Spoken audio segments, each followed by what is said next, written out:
Welcome everybody to the Web3 Sales Gym. Today we have a new fresh episode together with Dominic. He is leading community engagement at Layer Zero. Dominic, welcome to the show. Tell us about yourself. Well, thanks for having me. Looking forward to chatting. A little bit of context of myself, Dominic, part of the team here at Layer Zero. Been with the company for a year and a half now. Prior to this was in the venture space. Been in crypto since 2017 on and off. For those that don't know, Layer Zero is the leading interoperability protocol. We facilitate the transfers of state, value, and data from network to network, currently connecting over 130 different blockchains to allow for applications, tokens, businesses to seamlessly operate across all the industries. So looking forward to obviously talking about community building and some of my experiences along the way. Very cool.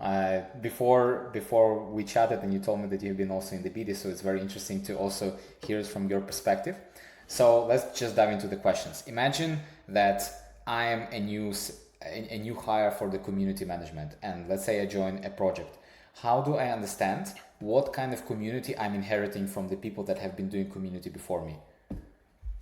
Sure. Yeah. I think, obviously it's just important to be adaptable.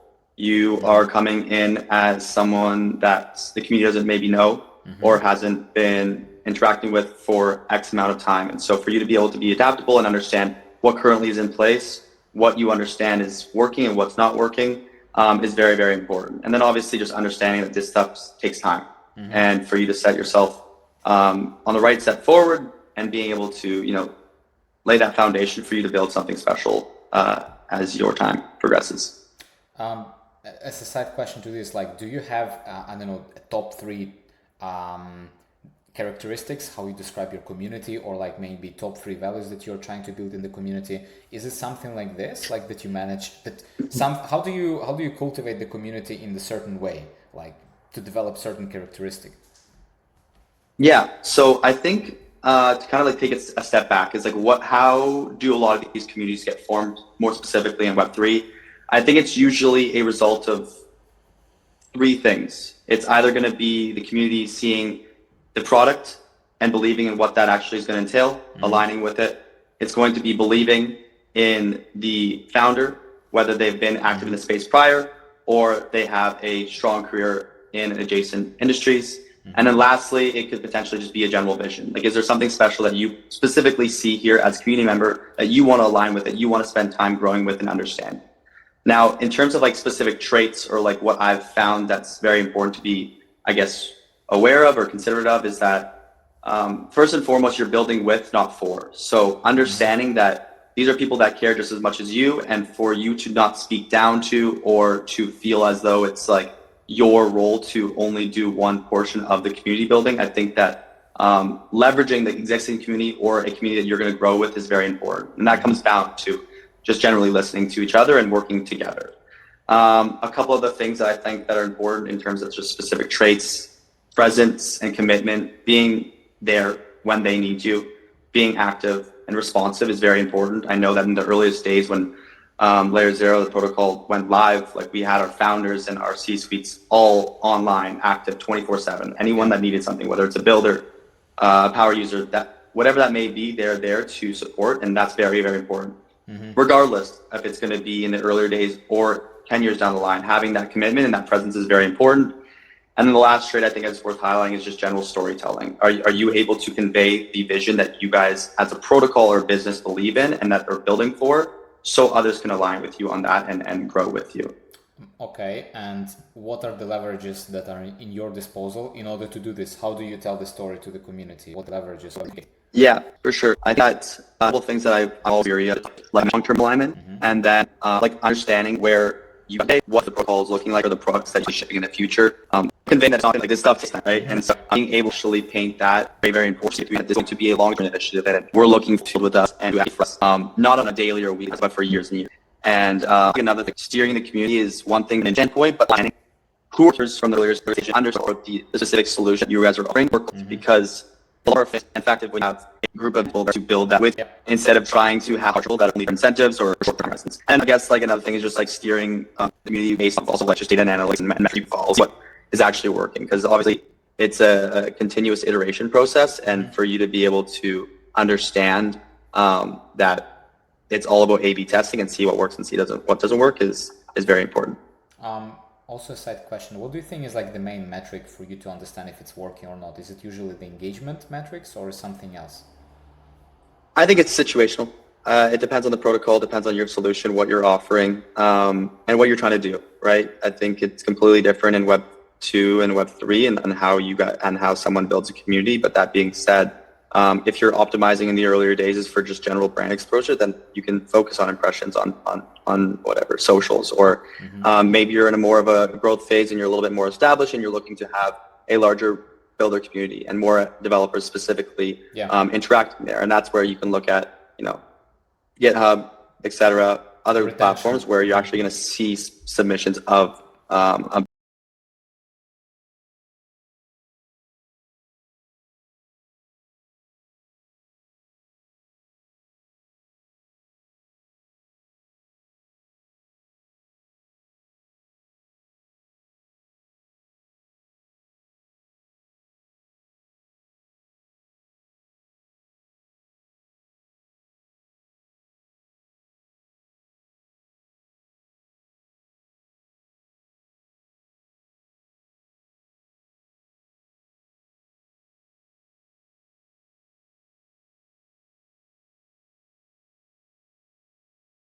builder activities. So, yeah.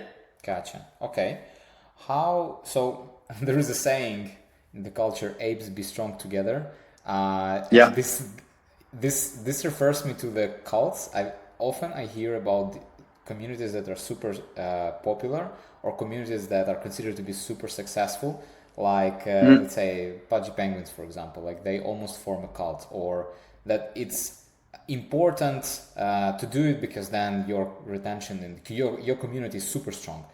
Do you prefer to build a cult? And if yes, why? And if no, also why? So it's funny that you asked that, actually, because I shifted my framing of this like literally this morning. I was walking to the office and I've been thinking a lot about just general community building and that idea of what end state looks like. And I think that as an industry, we've gone too far forcing the cults, when in reality, like you mentioned, it's focusing on the culture. And so I think by focusing on the culture, especially in the earlier days versus the cult, and creating the latter, the result is the former, if you're following. Like I think the strongest communities in traditional sectors are not built and reach that cult status in earlier days or in the beginning, but that's something that flourishes and grows together. And so by focusing on building a culture and a place that you want to be, or a vision that you want others to be able to join you on, is more important than trying to force a cult down. I think that that's just a result.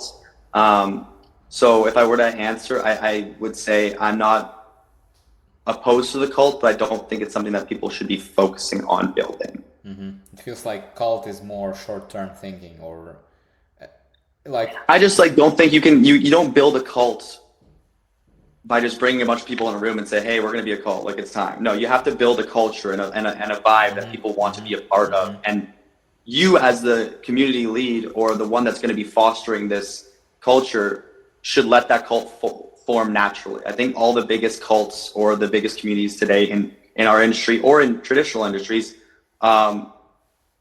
have resulted in cult-like vibes or energy, but that's not what I think was built from the start. And so focusing away from building a specific cult and more just a culture of people and vision is what I would probably emphasize. Very cool. Last question here. What do you think? Some Web3 teams are successful in community building, some are not.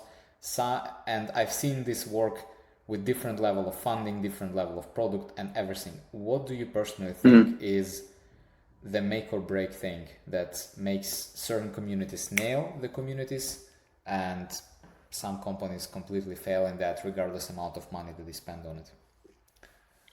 Yeah, I mean, I think first and foremost, it should never be around money. Like incentives are maybe effective, but long term, it should just be around vision and it's like buying mercenaries, true. In the Yeah, medieval yeah, times, you like can pay somebody to fight for you, but once the money's run out, they're like out, and they can even turn the exactly. And you sword see that with against a you. lot of communities like that were maybe able to get in early to a token or whatever that may be, and it goes up and everyone's all happy, but the second it goes down, they leave. And so by building communities not around incentives or around, I guess, short-term hype is generally an obvious flag, but I think understanding it is an iteration process. You need to be testing, you need to see what works. And if there's certain activations or initiatives that you are pursuing or trying that are ineffective or maybe are not reaching the ROI that you initially intended for, adapting and moving forward is very important. And I think that some communities may over-index on what the playbook has been in the past and focus too much on that when it's ever evolving. And so understanding, that you need to be adaptive, but also I think it comes down to that core set of people that you find in the earlier days. Like, who are the people that actually are there for the right reasons, that are here for the long term, that understand the tech or believe in the vision, that are going to help bring others into that, because it's not going to be one person that's going to be able to do it all. And understanding those individuals within your community is very, very important. And so, avoiding those short-term People is the excitement key. or Yeah, people is the incentives key. and actually focusing on the people that actually are there for the right reasons, I think will yield you much stronger of a community, because they will do a lot more of the lift than you would ever have been able to. I was actually, when preparing to the interview with you, I was thinking about this, and I'm curious, what do you think on my take? I think the communities that actually work, the companies that actually nail to do the community, they solve the problem of giving a member in their community a feeling that the thing that they're building is directly impacting you. And you, by being, let's say, person in the Layer Zero community, if they can immediately feel the Layer Zero technology and things that Layer Zero is doing in their lives, and then they also see in the whole world that Layer Zero is creating and how Layer Zero is changing the landscape in Web3 and in general, if they can see their spot in this new world, then they're going to be vouching for it. Because no matter what kind of money you pay them, if they just don't trust your product, or if they don't see themselves being with you, and if they don't really see the world, like if they think that the world is going to be fine if your company exists or not, then this is the problem. And then it takes, again, the idea, the founder, everything works for like your company should give a strategical vision for your follower, for the person in your community, so they can feel, hi, okay, this is my place, and I'm going to be vouching, I'm going to be building this future because there is a place for me in this future. Absolutely. I think, I already kind of highlighted it, but it's got to be that the product that the person needed, it's got to be the vision that they believe in, or the specific morals and ideologies that the protocol is pushing towards. I think in the earlier days of like Bitcoin, the idea of decentralization and peer-to-peer value transfer was something that everyone within the community completely aligned with. And regardless of what Bitcoin's price was trading at, or whatever, they were still doing what was important is the general vision. And I think for at least Layer Zero's stance is that we built the protocol with immutable, censorship resistant, and completely permissionlessness in mind. And I think that those are strong pillars for people to understand and believe that if the next iteration of the internet is going to be built on blockchain rails, Layer Zero is best positioned to power those rails. And as an individual that's looking across crypto,